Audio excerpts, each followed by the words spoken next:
안녕하십니까. 신인균의 군사TV 데일리 디펜스입니다.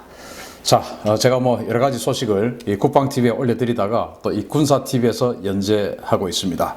우리 군사TV에서 계속 이런 소식 전해드릴 테니까 구독, 알림, 좋아요 눌러주십시오.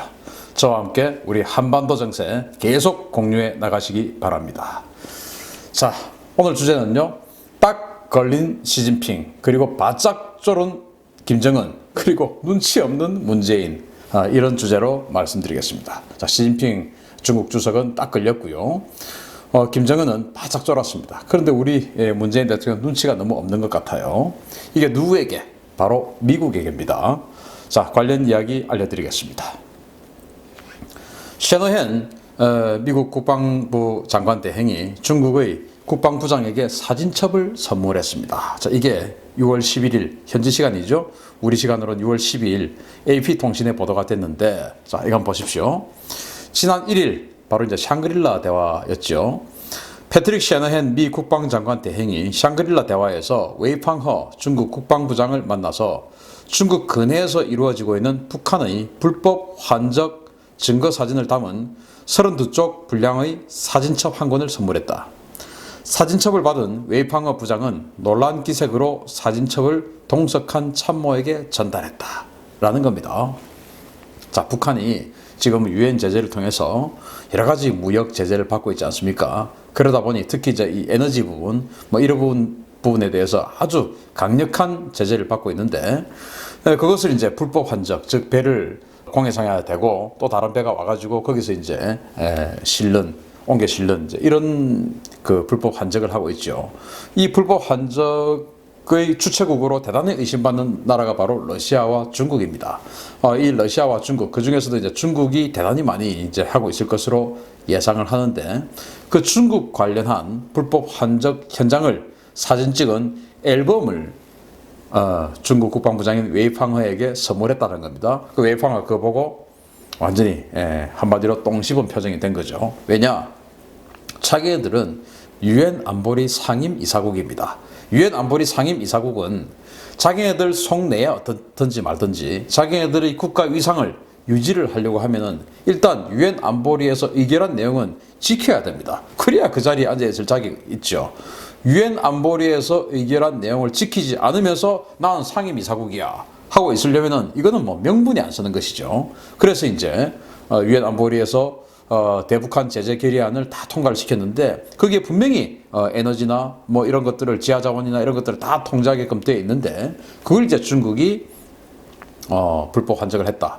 32쪽 32페이지 가량의 이 앨범이니까 얼마나 사진이 많이 찍혔겠습니까? 그걸 이제 딱 걸린 거죠.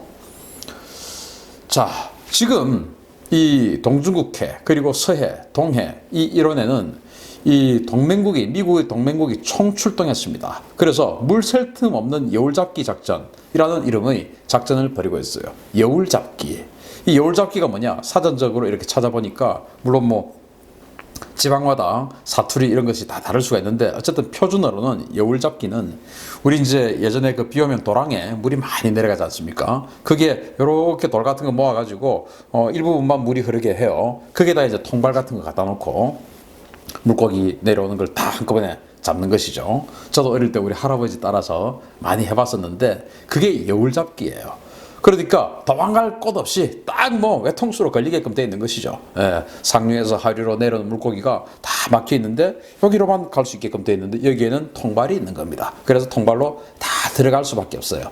지금 말하다가 갑자기 제가 어릴 때 우리 할아버지 따라 그 여울잡기 하러 가서 정말 이 바켓스에 엄청나게 물고기 담아오던 생각이 나는데, 그렇게 물 셀 틈 없는 작전을 하고 있는 게 바로 미국과 그 동맹국들입니다. 자, 한번 보시겠습니다. 여기 이제 호주, 오스트레일리아죠. 오스트레일리아 같은 경우는 P8 포세이돈 대잠 초계기, 그리고 P3 해상 초계기 2대 해서 3대의 초계기를 보냈습니다. 또 뉴질랜드, 정말 뉴질랜드는 군사력이라고는 거의 진짜 미미한 그런 나라인데, 모든 군사력을 거의 호주에 의존하는 그런 나라인데, 여기에도 P3 이 해상 초계기 한 대를 보냈으니까 거의 군사력의 엄청난 부분을 지금 여기 보냈다라고 보시면 되겠습니다. 뉴질랜드. 그리고 이제 영국, 영국은 지속적으로 지금 군함을 교대해서 지금 보내고 있는데, 지금은 여기 있는 몬트로스함이라는 타입 23형 구축함 한 대가 지금 와서 이런에서 작전하고 있습니다. 그리고 프랑스는 제가 보도해 드렸듯이 샤를 드골 항공모함 전단을 지금 가지고 오는 겁니다. 그래서 샤를 드골 항공모함 전단 아주 강력한 그런 능력, 위상 이런 것들을 가지고 있는데, 이 드골 전단을 가지고 와서 지금 여울잡기에 총체적으로 전면적으로 나서겠다라고 하는 것이죠. 그러니까 프랑스는 아예 항모 전단 하나를 지금 투입하는 겁니다. 캐나다 역시 캐나다도 P3 초계기 한 대를 지금 파견해 놓고요. 미국과 일본은 거의 뭐 자기네들이 가지고 있는 모든 역량을 지금 총동원하고 있죠. 또 특히 미국은 이 버솔팜이라고 자기네들 코스트가드, 즉 해안 경비대죠.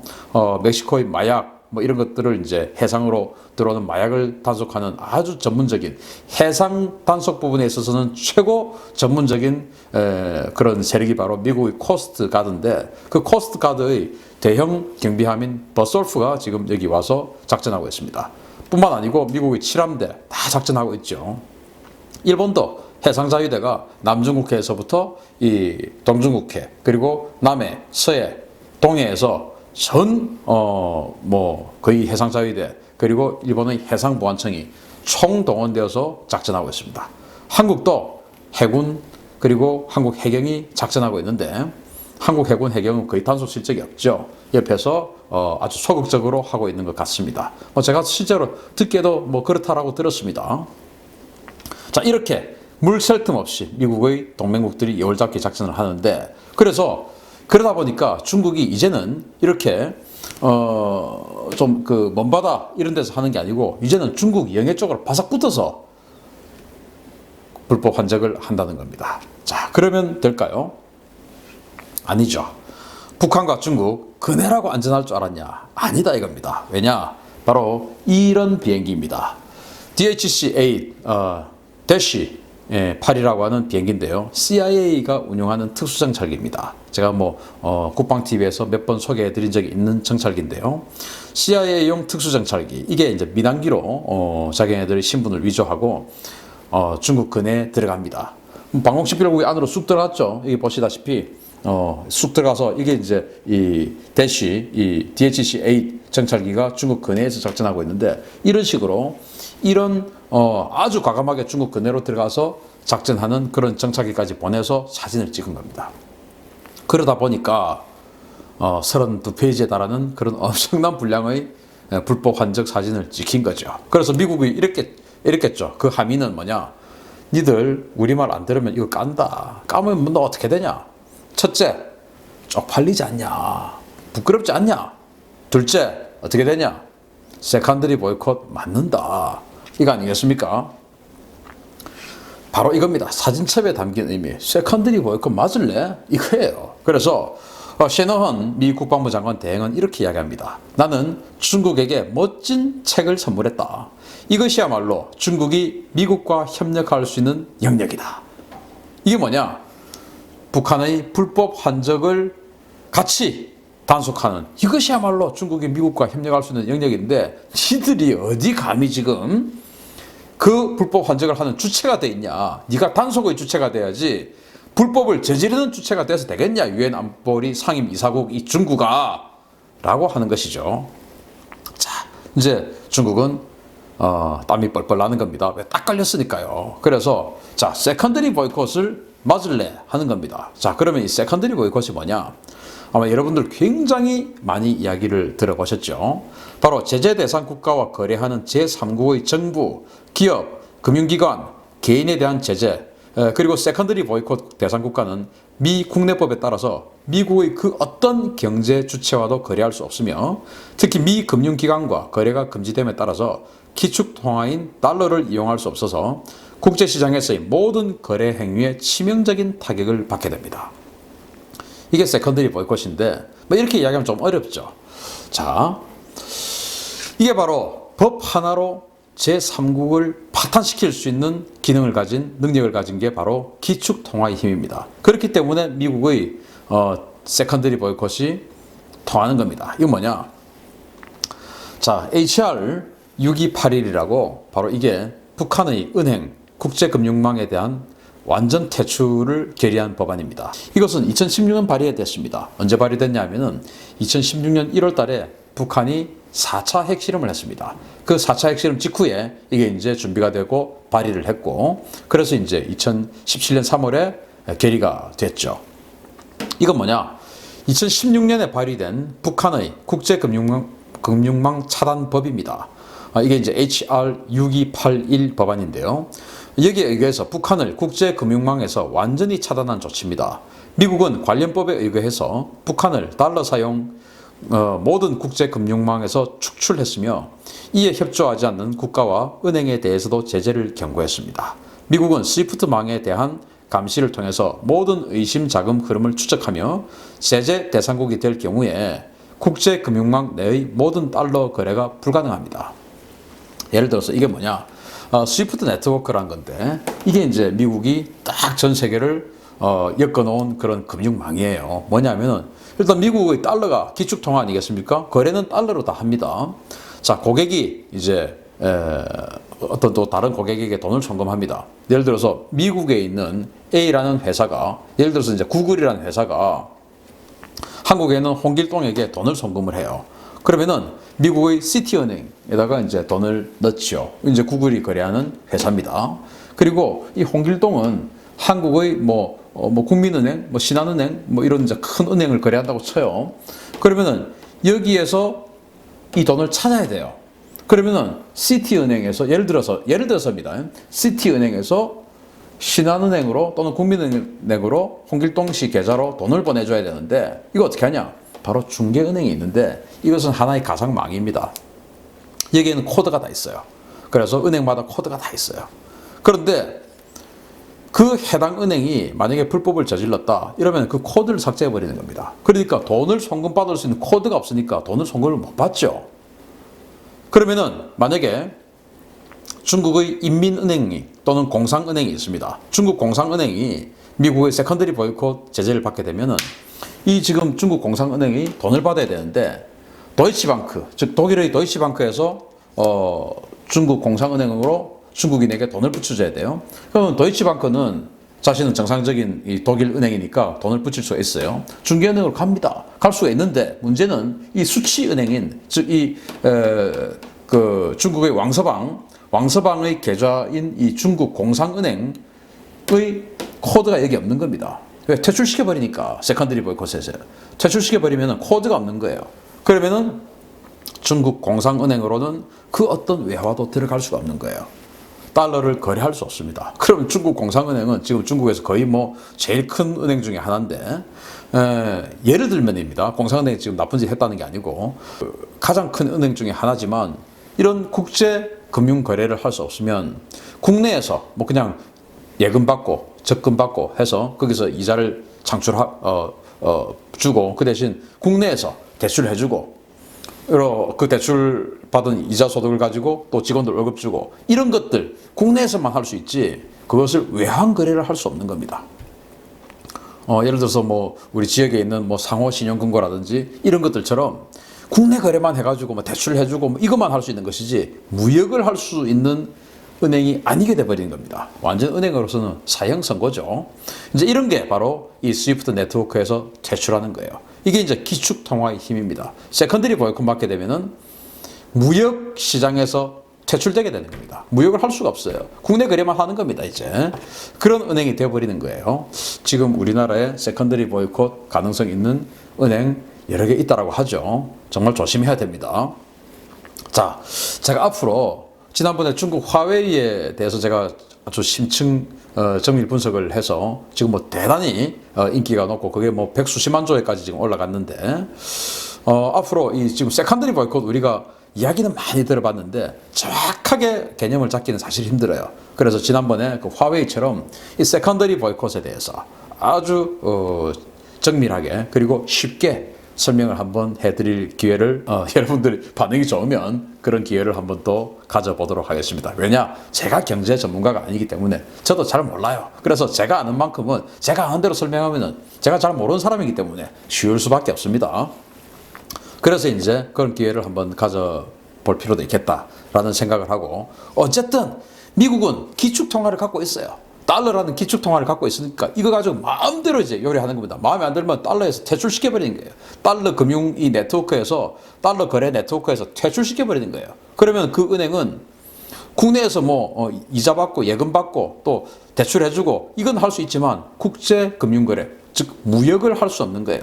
기업하고 거래를 할 수 없는 겁니다. 기업하고 거래 못하는 그런 은행이 무슨 힘이 있을까요? 개인하고만 거래하는 은행이 될 텐데 힘이 없죠. 그러니까 세컨더리 보이콧 맞으면 그냥 가는 겁니다. 자, 그래서 중국은 저항합니다. 저항하죠. 한번 대들어 보겠다 이렇게 저항하죠. 그러나 현실은 어떠냐? 바로 중국이 위안화 국제 결제 시스템 칩스란 걸 만듭니다. 중국도 위안화를 가지고 기축통화 한번 해보겠다 이렇게 해서 미국에게 이제 한번 도전장을 내민 거죠. 이게 뭐냐? 2015년 위안화의 국제화를 표방한 중국이 러시아 등 반미국가와 협력해서 구축한 위안화 거래망입니다. 중국의 막대한 차관 제공 그리고 반미국가 결집 효과 등으로 사용국가 규모가 커지고 있으나 달러, 유로, 파운드, 엔화보다 적은 결제 규모입니다. 또 중국 위안화 가치 불안정성 등으로 한계가 명확합니다. 자, 뭐 달러, 유로 같은 경우는 뭐 지금 굉장히 규모가 크죠. 그럼에도 불구하고 지금 유로가 지금 가치가 많이 떨어져 있고, 그리고 엔화도 뭐 일본이 중국보다 경제 규모가 지금은 이제 훨씬 적어졌지만 어쨌든 엔화로 국제 거래하는 규모가 지금 아직도 중국 위안화보다 크다는 겁니다. 그래서 규모가 아직 안 되고, 둘째, 이 1대1로 사업을 통해서 중국이 다른 그 후진국들에게 또는 반미국가들에게 많은 돈을 빌려줬는데, 그거 가지고 지금 제가 지난번에도 국방TV에서 말씀을 드렸습니다만은 상당히 반중 정서가 지금 전 세계에서 지금 형성이 되고 있죠. 아프리카, 또 이 인도양 연안 국가들 이런 데서 또 필리핀 이런 데까지 완전히 반중 정서가 이어지고 있는데, 그 돈의 이자 때문에. 그런데 자기네들이 진짜로 이 중국과 위안화로 거래를 하려고 하니까 미국에게 찍히는 겁니다. 괜히 중국에게 돈 그 위안화로 주고받고 이거 중국에게 잘 보이려고 하다가 미국에게 찍히면 어떻게 됩니까? 이거는 그냥 큰일 나는 것이죠. 베네수엘라 되는 겁니다. 그래서 이게 성장을 못하는 거죠.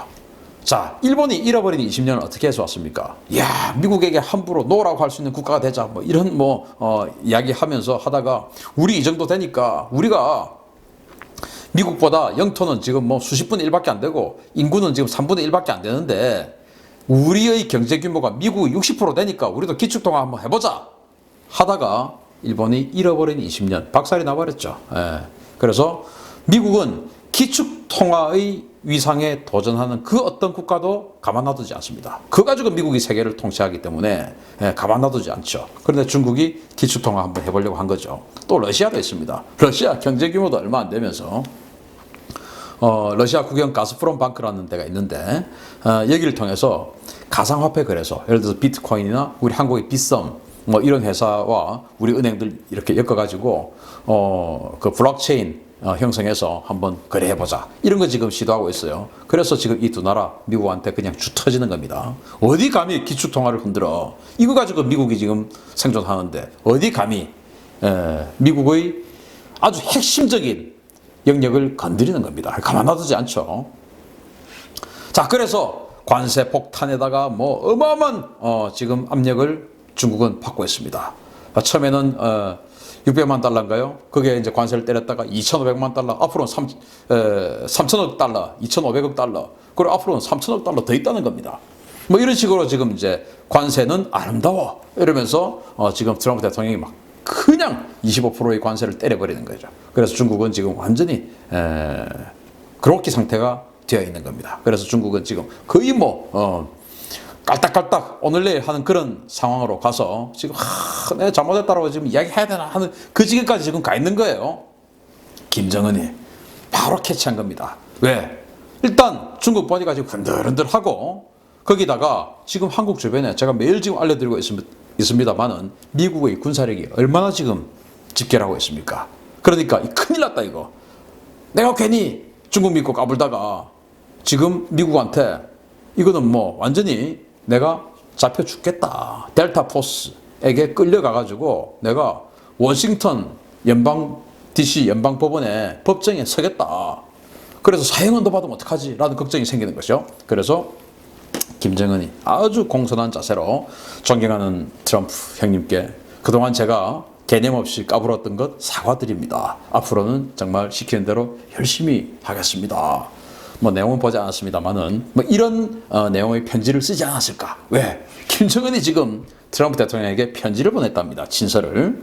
그래서 김정은은 지금 바싹 쫄아가지고 바로 그냥 죄송해요 형님 하는 편지를 보낸 것 같습니다. 자, 그래서 김정은의 친서를 받은 트럼프 대통령이 이거 매우 멋진 친서다 하고 지금 기분 아주 좋아요. 그래서 11일 미국 현지 시간이죠. 백악관 출입 기자들과 대담 중에 이렇게 이야기합니다. 자, 김정은으로부터 매우 개인적이고 매우 따뜻하며 매우 멋진 친서를 받았다. 친서 내용을 보여줄 수는 없지만 나는 북한이 김정은의 리더십 아래에서 엄청난 잠재력을 가지고 있다고 생각한다. 주민들이 훌륭하며 또 지리적 입지 조건도 좋다. 우리 관계는 매우 좋다. 아주 긍정적인 일이 일어날 것이다. 자, 내가 처음 취임했을 때는 전임 정권 때문에 엉망진창이었지만 취임한 이후 핵실험도 또 중대한 실험, 즉 미사일 발사 실험이죠. 중대한 실험도 없었다. 우리는 매우 좋은 관계를 가지고 있으며 곧 뭔가 일어날 것이다. 이렇게 아주 기분 좋은 긍정적인 멘트를 막 날린 겁니다. 오바마 때 완전 엉망진창이었지 않느냐. 자, 그런데 내가 잡고 나니까 핵실험도 안 하지. 뭐 미사일 도발도 제대로 뭐 바짝 쪼라고 잘 못하지. 이거 다 나 때문 아니냐. 이렇게 하면서 지금 편지 하나 보냈는데 지가 직접 쓴 거야. 친서야. 근데 이 안에 내용 나 보여줄 수는 없지만 아주 개인적이다. 개인적이니까 존경하는 형님 그런 따뜻한 그런 멋진 내용이다. 라고 지금 이야기를 한 겁니다. 김정은이 바짝 쫄아서 편지를 아주 공손하게 적었나 봅니다. 자, 이렇게 중국은 주 터져가지고 지금 그러기 상태에서 피비실하고 있고 김정은은 바짝 쫄아갖고 존경하는 트럼프 형님 제가 그동안 개념이 없었거든요. 미안해요. 라고 하면서 이게 제가 합성해서 우리 팀이 만들었는데 어떻게 되는지 모르겠습니다. 브레이킹 뉴스 속보죠. 시진핑, 김정은, 트럼프에게 앞으로는 말 잘 듣겠다, 항복했다라고 텔레비에 나오는 신인균의 국방TV, 또 신인균의 군사TV라는 텔레비에 나오는 거죠. 이런 상황에서 대한민국의 대통령은 눈치가 없어도 이렇게 없습니까? 아니면은 눈치가 없는 게 아니라 그냥 신념입니까? 뭡니까 도대체? 정은아, 나 1,000억 원 입금했어. 잘 받아라, 알았지? 1,000억 원 뭡니까? 바로 미국 북한에 영양 지원한다는 그 인도주의적 영양 지원한다는 800만 달러. 그거 입금하고 싶어서 간이 들썩들썩 하다가 입금한다고 해도 북한도 뭐 좋게 평가도 안 해요. 그런데도 주고 싶어가지고 들썩들썩 하다 결국 입금했어요 이제.